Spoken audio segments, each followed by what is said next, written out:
student leaders in the band. It's Dwayne Huff with Band Leadership Seminars, Band Leadership Online.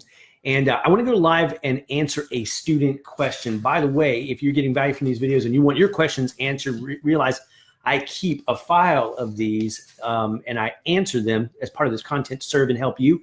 You can drop it in the comments or reach out to me directly. Hey, before I jump in here, if you're liking these videos, make sure you like this page so you see when I go live. Or if you're a YouTuber, go over to youtube.com/band leadership and subscribe to the page. You'll also see that. Or on Instagram, follow me at Band Leadership. But let me jump in here and share this question. You can probably see it. By the way, when I say student leader question there, and it's in all caps, I'm not yelling at you. It's just trying to get the attention on the scroll. I'm sure you know that. By the way, for those of you who don't know me, I'm a 9-time student leader in the marching band, 6-time drum major, which is basically a unicorn. You don't see them very often, right? I know. It's not. I need to stop that joke. It's not funny. I get it. I understand. If you think that joke is funny, give me a heart. And if you think that joke is bad about the unicorn, if you think that, then give me a tear or an angry face, whatever the case might be, right? But let's answer this question here that the student had, and I'll give you my take on the situation. Feel free, by the way, if you have an experience or a best practice or something you've done that's worked in this particular scenario, drop it in the comments. Love to hear about it. If you're a band director, feel free to weigh in on this as well. By the way, send your band director over to bandleadershipseminars.com. Tons of great resources over there for the entire program. And if they run over there, we might be able to work together this summer or at some point in the future. But here's the question. When someone in your section refuses to listen to you, come on now. That don't happen. Teenagers in a section and they're not listening. What? I'm joking. All right, here we go. So if they're not, okay, so when they refuse to listen to you or to other section members, what's the best approach when asking politely and telling sternly or sternly telling them does not work? Never happened to you? But it happens daily, right? Okay, so here's my take on it. And this is based, again, for those of you who don't know me, 9-time student leader, 6-time drum major. And, you know, marching bands that are successful and they're competitive, reach out to me and say, hey, Dwayne, you know, we're killing it on all levels, but how do we deal with the drama, the chaos, the frustration, the conflict that arises that stop us from being effective as we can in rehearsals and keep the team, the family, the community from operating together all at once? And, you know, one of the things that comes up is this. They're telling each other, they're asking politely, they're telling sternly, it's still not working, there's still drama, there's chaos. There's always somebody in a section or somebody in the band that's going to stir trouble up and all that 9 yards. So here's what I would say. I think you handled it the right way to the student who asked the question.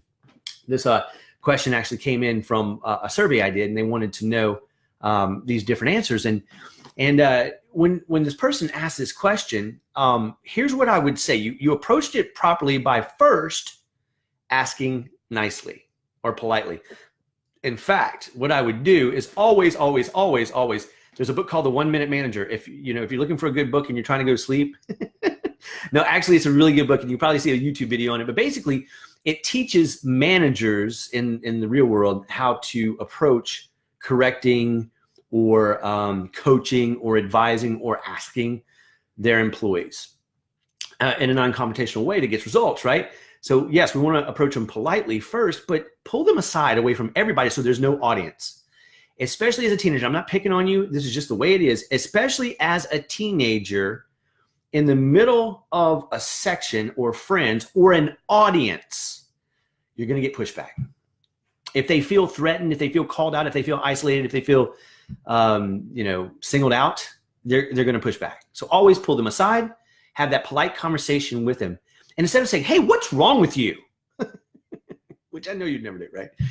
Instead of saying, what's wrong with you, say, are you okay? Is everything fine? This is not really like you. I know you. What's going on here? Give them the benefit of the doubt because you never know what they're dealing with. You don't know what they're dealing here. You don't know what they're dealing with at home. You don't know what they're dealing with the rest of their classes. You don't know what they just came from and into. And you want to give them the benefit of the doubt. That's a hard call of leadership. Be patient. There's a book called 7 Habits of Highly Effective People. Don't read it. It'll put you to sleep. It's a great book. But in there, he talks about seek first to understand, then to be understood. And so we always want to come from a place of wanting to understand what the other person's going through, dealing with, because we don't know. Always be kind to people because you never know what they're dealing with. Always, always, always. Anyway, so you approach them politely, approach them aside. And then you said, what if none of the other section members are listening to them? And then we have to get stern with them. They still don't listen. Well, let's put a step in between that. The principle goes like this. Approach the person one-on-one, away from everybody else, so there's no audience. They don't feel threatened. They can let their guard down. You approach them from a place of, is everything okay versus what's wrong with you? And if that doesn't work, the next step you need to take is that you need to bring one of your section leaders with you, or you might even want to bring it to the band director before you do this, or before you approach them, and let them guide you and direct you. But let's just say that you've been given the authority to have these conversations, and you know this person. The next step is to bring somebody with you in the section. Do not accuse them and attack them personally, but attack the behavior. So don't call them out, call it out. I'll say that again. Don't call them out, call it out.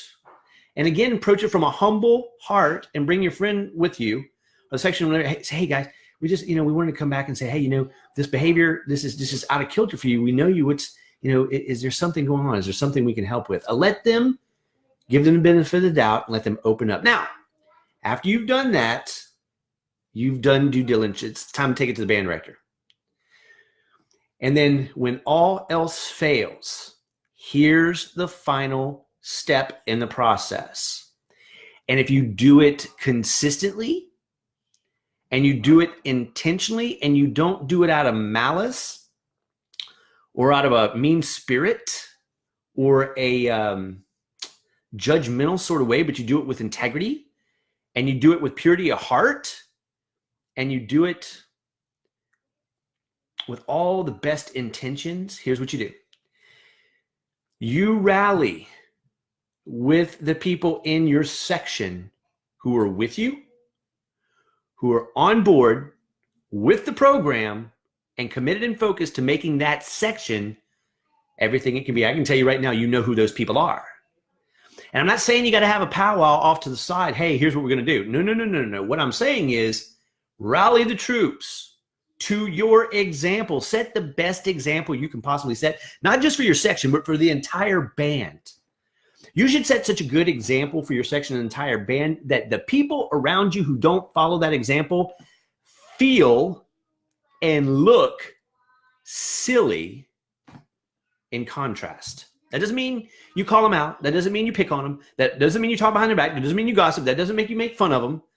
But your example is such a bright light that the darkness of what they're doing gets exposed. And very quickly, there's something created called, psychologists call it inspirational discontent. They're here. They know they should be here. One of two things is going to happen. They're going to start to comply and line up so they don't feel silly or awkward or alienated, or they're going to leave. And you never had to be the bad guy. And look, your band director knows. But always remember this, you're not in control, you're not an authority more than what the band director gives you. So make sure that you include that band director in the conversation and say, hey, look, here's what's going on. Here's how I'm thinking about approaching it. Before I wanted to approach it, I wanted to check on you. He'll or she'll be impressed with your initiative, your mindfulness of how to approach it, and your maturity as a leader. Oh my God. And you don't even have to tell them it was me that told you. But what I will say is that if it works and you're excited about it and they're fired up about it, send them over to bandleadershipseminars.com and say, hey man, I met this guy, Dwayne Huff. He's been serving. He's awesome. Let's get him in here to work, right? Anyway, again, I hope that serves. Follow the YouTube channel /Band Leadership, or like this page so you see when I go live. Follow me on Instagram @Band Leadership. So let me summarize for you. Someone's not listening to you or anybody else in your section. You tried politely, you tried sternly. They're still not listening. What do? Step number 1, pull them aside away from everybody else. There's no audience. The walls come down. There's no threat. They don't have to put on a show. Approach them with the heart that says, is everything okay? Versus, what's wrong with you? Just let them know that you're concerned, and it's not like them to have that kind of behavior, and you just want to see what's going on. If they deny, and keep acting like that, then find somebody else in your section. You're not coming against them. You're not teaming up against them, but you're coming with that same spirit and that same heart that gives them the benefit of the doubt. Let's both of you know that you're with them, that you want them to be a part of that section, that they are an integral part of that section, but the behavior, not the person. And be specific about the behavior you're calling out. So if they're yelling during rehearsal, if they're talking when everybody else is trying to listen, call out the specific behavior. Say, look, I'm just saying it's not like you to do this. And I'm just wondering if something's going on that we can help or benefit, and if they still deny and they still start to act up like again, rally the troops with you, set the example, and make them feel the discomfort and discontent of not following the example that you have set. You're not picking on them. You're not gossiping them. You're not making them feel bad. You're not bullying them. You're not doing any of that stuff. It does not take that. And the sad thing is, and this is why I come back and do what I do, guys. 9 years as a student leader, 6 times as a drum major. Lots of the things I did were wrong. And it was only through hindsight, maturity, going on a journey to try to figure out how to make it better, even if you didn't understand it. The problem is that we've got this part of our brain right here called the prefrontal cortex.